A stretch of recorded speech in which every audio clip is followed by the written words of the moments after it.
May, we talked about marriage and the home. Around Mother's Day, we talked about the role of the mom and God's design for the marriage. And so I thought, well, I'll hang the last bit of it until Father's Day. So this is going to conclude our series on marriage and the home by taking a look at fathers. So if you want to turn your Bibles, please, over to the book of Ephesians. Ephesians chapter 5 and 6 is where we're going to be coming at this morning. And I don't really like hearing myself, but that is the nature of the beast. Every week I have to edit the video from the service. Y'all remember that, on the internet we have a web page, and the messages are posted every week. And if I bless your heart so much that you need to see it again, you can always see it there. The bad part about it is that I've got to edit that thing out, and if you've never watched yourself on video, it's not a fun thing. So I tend to mute it and fast forward and get everything done. In the book of Ephesians, I have long favored, and every time I say this, I have to give the warning. It's not that there are parts of the Bible I don't like, but I have long favored Paul's prison epistles. Those letters that he wrote during his time in jail as he awaited trial in Rome. And one of those is the book of Ephesians. It's one of the prison epistles. And in the book of Ephesians, as Paul's writing to those Ephesian believers, he's encouraging them to live worthy of a faith that is rested in Christ. He calls them throughout the letter to realize that what they've gained through their salvation, and to, as he says there in chapter 4, verse 17, affirm together with the Lord and walk no longer just as the Gentiles walk. He says, don't live like the unbeliever, but to live like the believer. And when he gets over into chapter 5, he matter of fact just lays it out very clearly for them, and he says, be like God. Imitate God. Walk like God. Let the world see in who you are, who He is. Well, when he gets into the latter part of chapter 5 and over into chapter 6, he starts naming names, as Ray Stevens would say. And he looks at dads and moms and kids and slaves and masters, and he starts calling them out. And he says, you as a whatever, you need to do this. And so dads, beginning in verse 25 of chapter 5, he puts you in his crosshairs. And he says this, husbands, love your wives just as Christ also loved the church and gave himself up for her, so that he might sanctify her, having cleansed her by the washing of water with the word, that he might present to himself the church in all of her glory, having no spot or wrinkle or any such thing, but that she would be holy and blameless. So husbands ought also to love their own wives as their own bodies. He who loves his own wife loves himself. And for no one ever hated his own flesh, but nourishes and cherishes it, just as Christ also does the church. And then if you'll jump down a few verses to chapter 6, verse 4, he picks on you again. And he says, fathers, don't provoke your children to anger. That's their job to you, by the way.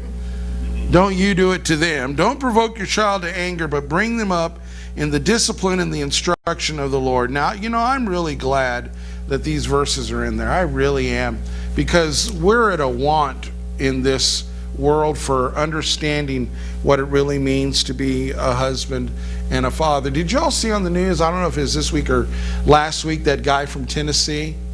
He's the father of 22 children by 14 different women, and he's unemployed. And I watched him, and I'm not trying to pass judgment on him. I don't know him, but I just found it very interesting. Somebody said something to him about being able to, be there for his kid. Oh, I love my kids. I love my kids. And I'm thinking, 22 kids, 14 different women, and he was rather proud of himself. And I guess if I could father 22 kids, I'd probably be rather proud of myself too. I don't know about the 14 women part, but be that as it may, I thought, The institution of fatherhood is really lacking today. I mean, not everybody is so irresponsible. Not everybody is so lackadaisical. But I'll tell you, a lot of men are. Because of that, there's a survey out there that says that $112 billion is spent annually on homes because of divorce and fatherless children. 112 billion bucks. Fatherhood is slipping as men are increasingly foregoing marriage. In the 1960s, said 72% of homes were married homes, and now barely 51% of them are. That doesn't mean that guys aren't being sexually active, because obviously the birth rate hasn't declined a whole lot. So the home is being redefined as children are being dropped like, petals from a flower, as evidenced by the poor man there in Tennessee. Matter of fact, there's a really interesting article in the Washington Times that says, and this is their quote, the Washington Times, that if this trend continues, it holds dire consequences for American culture. And I agree. We talk about the idea of problems in school and dropout and trouble in society and all of that, and everybody wants to find another reason for it. And I really believe it's the home. Not only is it the home, but it's moms and dads. And not only is it moms and dads, it's mainly dads. Because as you saw there, we've been laid some pretty heavy responsibilities. We are the leaders of our home.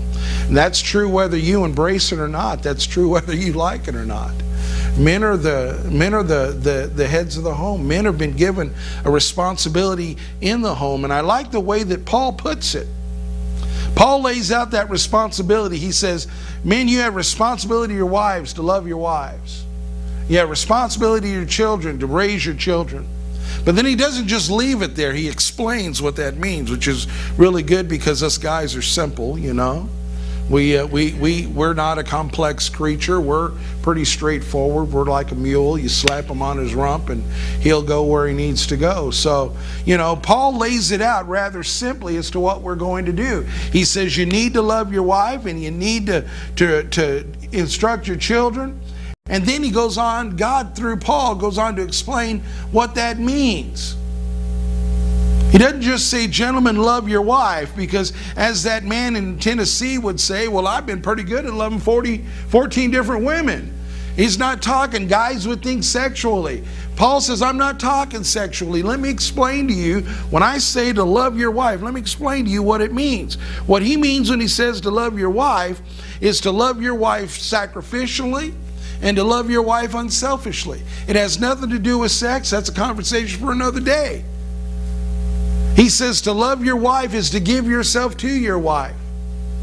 To give yourself to your wife sacrificially, and to give yourself to your wife unselfishly. Notice what he says in verse 25. Love your wife just as Christ loved the church, and he gave himself up for her.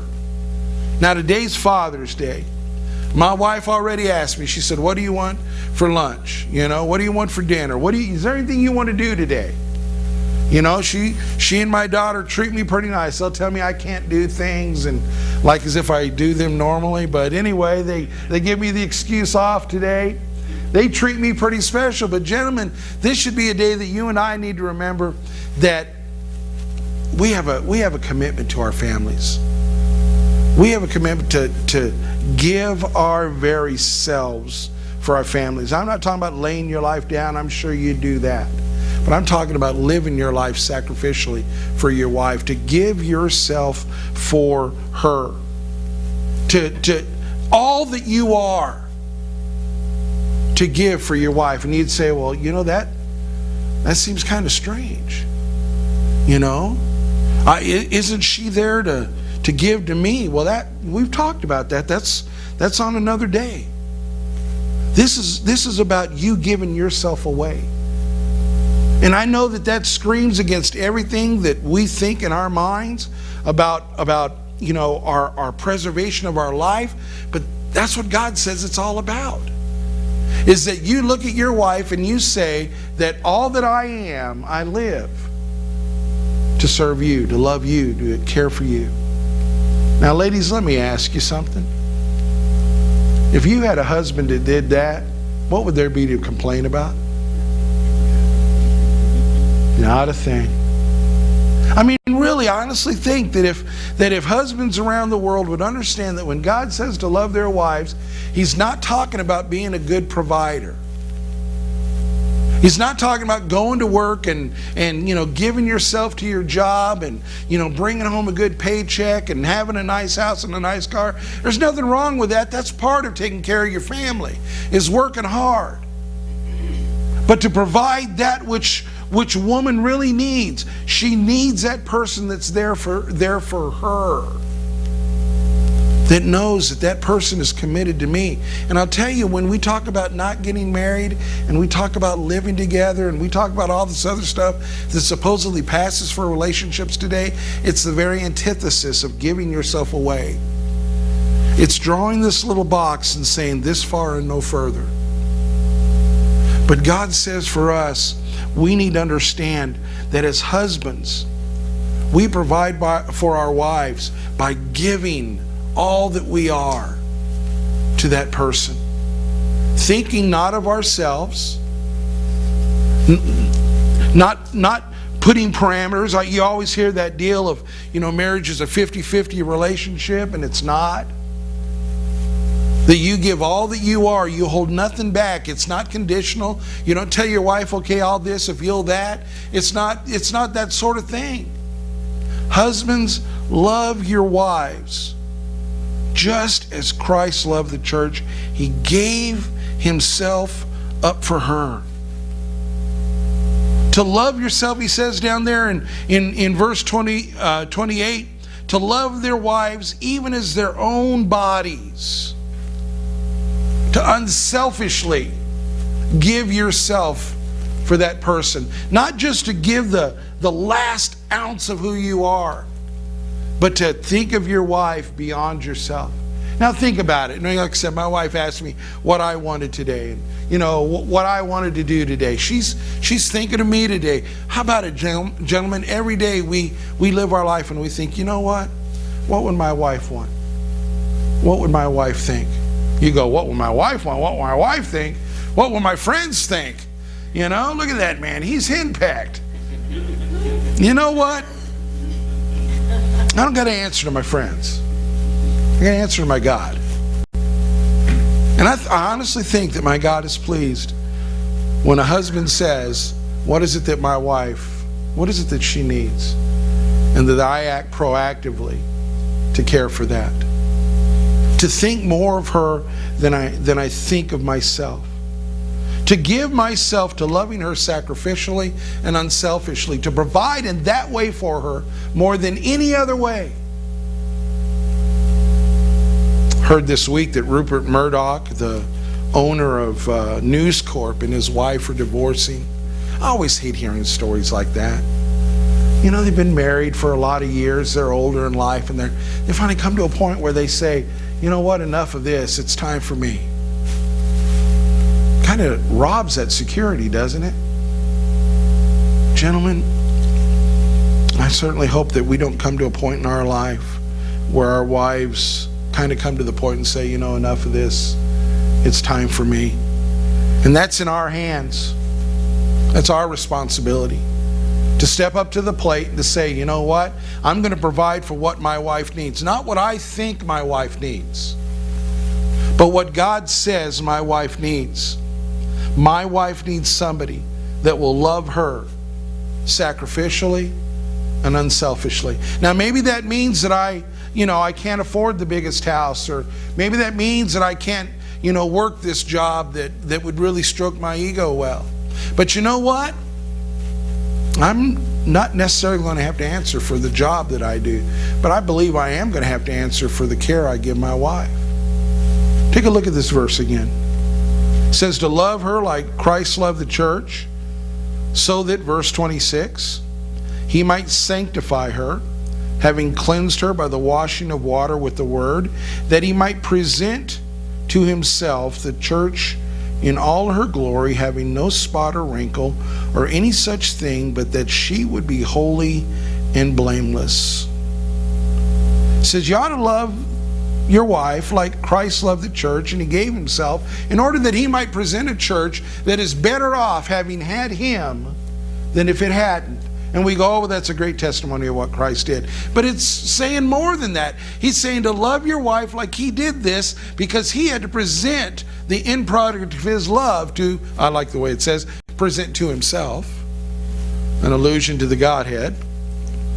Gentlemen, I believe that you and I are going to have to present to the Father our wife and answer the question, is she better off spiritually as a person in the kingdom of God as a result of having me as her husband? Not did I make her physically safe, not did I provided for her in that means, but that I spiritually enriched her life because of the sacrificial and the unselfish love that I had for her. And I would dare say that we as men are not trained to walk into the marriage relationship and think in those terms. We'll tell one another, we'll quote to one another, we'll exhort one another that a man that doesn't take care of his family is no better than an infidel. But we don't point to this verse and say, yeah, but your wife's spiritual condition, are you enhancing it? Gentlemen, we are the leaders of our home. We are the priests of our home. We must take serious the spiritual condition of our wives and care for them in a sacrificial and an unselfish way. And that creates a climate whereby she grows spiritually and God is glorified, and he says, good job. Aside from being providers, dads are often looked at as I like this one, the enforcer. If you've lived any time, you've heard the old, wait till your father gets home line. I've had it, you wait till your dad gets here. I used to chuckle because my dad I usually saw about once every 2 weeks. So if he had just left and I got that line, I figured I had 14 days for my grandmother to forget. The bad side about that came that sometimes I got punished for things that they couldn't remember, but they knew that I did something. Dads are often looked at as the enforcement side of the parenting relationship. Mom provides stability and care and nurture, and dad, well, he's the big stick. Well, that's a perversion, I think, of the idea of dad as a disciplinarian. The idea of dad as a disciplinarian is very valid. It's what verse 4 talks about. Fathers, do not provoke your children to anger, but bring them up in the discipline and the instruction of the Lord. Dads, you have a role as the disciplinarian, but it's not as the big hammer that comes down and squashes the spirit of a child because they haven't listened to mom. Have you seen that commercial? I don't even know what they're selling, but this mom and kid are in the store, and the kid's going, how about this? Mom says, no. Oh, it's for hot dogs or something. Is how about this? No. And then it shows this kid scooting by on a scooter, and he says, how about this? And she says, no. If you look at the bottom of the screen, it says, always wear a helmet and listen to your mom. I thought that was cute. And that, you listen to your mom, and if you don't, we bring dad into the equation. Well, gentlemen, that's a perversion of what your role is. You are to be the disciplinarian in the home. You are to be the chief instructor in your children's spiritual development. That they look at you and they know that a relationship with God is important. That not only do they hear the details of what that's like, but they see it lived out in your life. Where church isn't something that mom does, but that church is something that is important to life, and I see it lived out in my dad's life.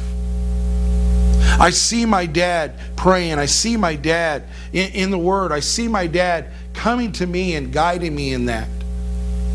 I'll tell you what, if a dad will do that, kids will be a whole lot better off than they are if dad just throws a baseball with them. And I'm not taking anything against throwing a baseball with your kid. But being the disciplinarian in your home is more than just spanking them. And yeah, I believe in spanking.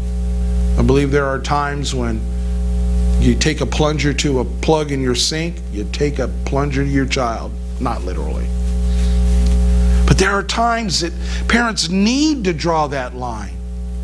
But I'll tell you what, before you draw that line and punish, have you set the parameters earlier, Dad? Have you showed them what it means to walk in relationship with God? Have they seen in you that reality as an active participant in a relationship with God? Or is that something that you leave to the wife? Say, oh, well, your mom will take care of that. According to Paul, that's not true.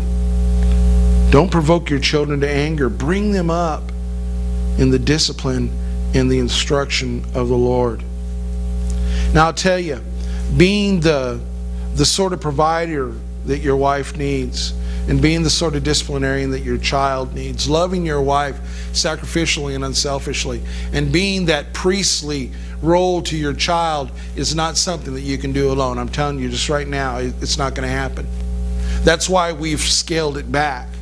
And that's why we've allowed fatherhood and husbandhood to be this idea of being a hardworking man at work and being the enforcer, because we can do that. We can handle that. But to do it as God says that it's to be done, to fulfill the role of husband and father as God has established that it be done, it is essential, indispensable, that you have an active and vital relationship with God. If for no other reason than the simple fact that you can't go where you can't lead others where you haven't been. I mean, you can stand back and tell your wife how it ought to be, and tell your children how it ought to be, and we see that happening. But we're talking about leading your home. You can't lead them where you haven't been. And you can't show them the reality of what is not experienced in your life. The idea of being the provider and the enforcement, to be that which God would have you to be to your family, necessitates that you have an interactive relationship with God. That you be experiencing His grace, that you be experiencing His sacrificial love, that you be experiencing His unselfish devotion, that you be experiencing His instruction and His guidance, and that you become the pass-through of that to your family. Gentlemen, I'm telling you, they need it. God would not speak to us about that if it were not so dire.